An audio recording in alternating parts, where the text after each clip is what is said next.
Kadang-kadang karena kesibukan kita itu tidak memikirkan bagaimana berdoa, tetapi tidak tahu bagaimana mengucapkannya dalam hati. Doa itu yang baik dipanjatkan melalui hati. Doa itu yang baik itu selalu doa pribadi.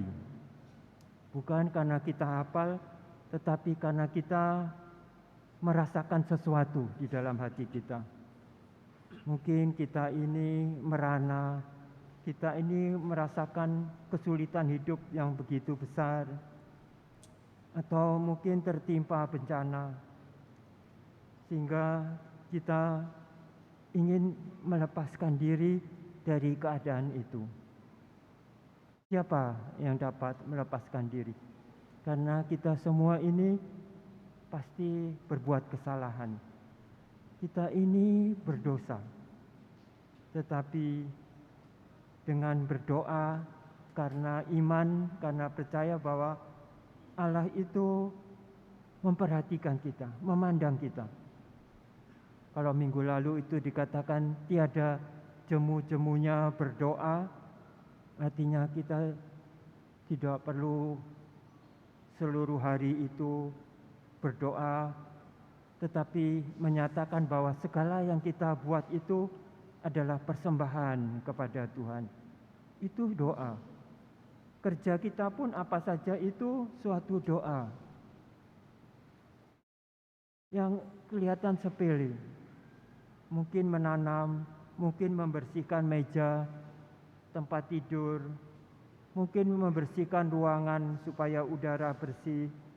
Semuanya itu kalau kita persembahkan kepada Tuhan, itu suatu doa.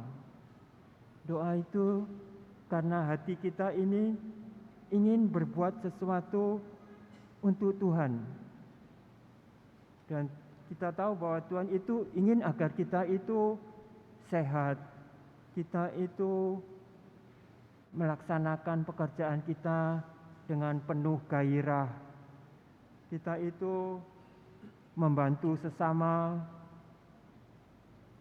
orang tua kita yang kesulitan, nenek kakek kita yang tidak ada yang memperhatikan, lalu kita merasa terpanggil, mengalami kesulitan hidup. Bagaimana menghidupi? Kita baca di koran itu supaya Indonesia ini mempergunakan bonus demografi. Artinya sekarang itu kebetulan angkatan kerja itu banyak. Di Tiongkok sana itu sekarang itu prihatin karena politik atau bahwa hanya boleh mempunyai satu anak, sekarang itu kena dampaknya. Orang tua lebih banyak daripada orang muda. Tenaga kerjanya menjadi lebih sedikit daripada orang yang harus dipelihara. Terjadi seperti itu. Sehingga di mana-mana di dunia ini terjadi bahwa cara hidup itu, kita itu kadang-kadang keliru atau tidak membuat bahwa dunia ini nyaman. Orang yang bergegas-gegas ingin menjadi kaya, lalu melakukan sesuatu yang merugikan. Rakyat banyak yang dirugikan. Korupsi itu merugikan banyak orang. Kita tahu itu. Sehingga banyak orang mengalami kesulitan hidup. Di zaman Yesus pun seperti itu. Pemungut cukai itu dicap oleh masyarakatnya sebagai orang berdosa karena bekerja untuk orang asing, untuk negara asing, lalu memeras rakyatnya. sehingga siapapun pemungut cukai itu digolongkan sebagai orang berdosa. Sedangkan ahli-ahli Taurat, orang-orang Farisi, karena nampak dari luar itu seseorang yang pendoa, di pasar-pasar berdoa, di mana-mana menunjukkan bahwa dia itu rajin untuk melakukan aturan keagamaan, dan dianggap orang sebagai orang yang benar, orang yang kudus. Tetapi Yesus rupanya hanya memperhatikan apa isi hati orang. Dilihat dari cara berdoa orang itu, sekalipun kita tidak tahu isi hati orang, tetapi pribadi orang. Doa itu doa pribadi, di mana orang itu sendiri yang tahu keadaannya. Merasa diri benar, lalu berkata-kata tentang perbuatan-perbuatan yang mulia yang dikerjakannya. Sedangkan pemungut cukai itu mengakui, pengakuan itu penting. Mengakui, aku ini orang berdosa, kasihanilah aku. Dia ingin melepaskan diri dari jerat itu. Karena itu dia berseru kepada Tuhan Allahnya. Setiap dari kita ketika mengalami sesuatu yang memukul diri kita, yang membuat kita itu tidak berdaya, pada waktu itu berkesempatanlah, carilah waktu untuk memanjatkan jeritan doa kepada Tuhan Allah. Kalau kita percaya Allah itu siapa, Allah itu bagaimana. Mungkin orang Farisi itu menganggap Tuhan itu pasti memberikan hal-hal yang baik pada orang-orang yang benar, orang-orang yang kudus. Tetapi Yesus datang untuk justru orang yang berdosa. Bukan orang sehat yang memerlukan obat, tetapi orang sakit. Bukan orang benar, tetapi aku datang untuk orang berdosa. Itu Yesus kita.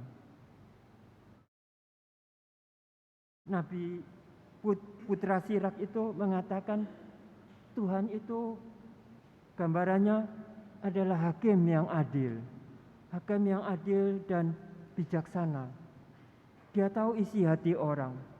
Karena itu dalam doa tidak usah kita berpura-pura atau kita mengangkat-ngangkat diri. Tetapi tunduklah bahwa semua yang terjadi ini, yang kita alami, siapapun juga, itu adalah karunia Tuhan. Karunia Tuhan bagi setiap orang, pribadi masing-masing.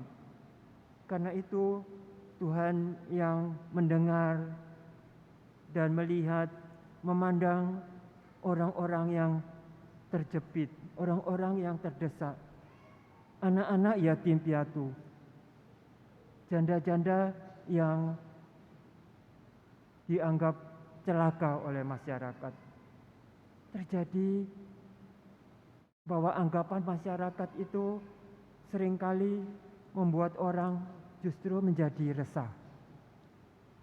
Karena itu perlulah bagi kita, karena hari ini hari Minggu Misi, misioner, hari di mana kita itu hendaknya menjadi pembawa berita sukacita Injili kepada semua orang, lebih-lebih mereka yang berada di dalam keadaan yang terdesak, keadaan yang merana, keadaan yang membuat mereka ingin membebaskan diri dari kungkungan hidupnya. Mari kita menjadi apa yang diharapkan oleh Yesus Tuhan kita. Dialah hakim, karena hidup kita ini bergantung kepada apa yang kita buat, apa yang kita kerjakan selama di dunia ini. Dia tahu. Karena itu marilah kita dengan terbuka hati mengakui kelemahan kita, mengakui bahwa kita ini hanya hamba-hamba yang melayani Tuhan. Karena itu dalam berdoa diperlukan suatu kerendahan hati. Merendahkan diri di hadapan Allah itu tidak akan sia-sia. Karena Yesus berkata, barang siapa meninggikan dirinya akan direndahkan. Dan barang siapa merendahkan dirinya akan ditinggikan. Ditinggikan oleh Allah, diberi karunia-karunia untuk mengatasi kekurangannya. Membuat orang menjadi teguh hati, berani mengambil tindakan yang memuji Allah. Bersyukurlah selalu. Apapun yang terjadi pada dirimu, entah penyakit, entah wabah, kesehatan, Tuhan sudah tahu itu. Tidak perlu kita meminta kesehatan atau minta pertolongan, tetapi berdoalah sendiri. Berdoalah sendiri, serukan jeritan hatimu kepada Tuhan. Tuhan itu mendengarkan dan percaya bahwa Tuhan itu akan segera memberi kepada kita yang percaya kepadanya. Yesus menyebutnya orang benar. Orang benar akan diangkat oleh Allah menuju ke tempatnya, ke surga. Selama hidup di dunia ini memang tekanan-tekanan hidup itu datang. Tetapi orang yang merendahkan diri di hadapan Allah itu akan memperoleh karunia. Karunia yang membuat seorang menjadi yakin bahwa hidupnya ini berguna. Demikian juga Paulus itu. Dia yakin bahwa dia menyelesaikan tugas yang diberikan Tuhan. Warta sukacita tentang Yesus Kristus yang diabdinya itu diwartakannya apapun yang diperlakukan orang kepadanya. Penjara pun tidak membuat dia jera. Kecelakaan di laut, kapal yang karam tidak membuat dia jera untuk bekerja bagi Tuhannya. Itulah yang diharapkan Tuhan, karena segala sesuatunya Tuhanlah yang memelihara, Tuhanlah yang melindungi. Percayakan dirimu. Amin.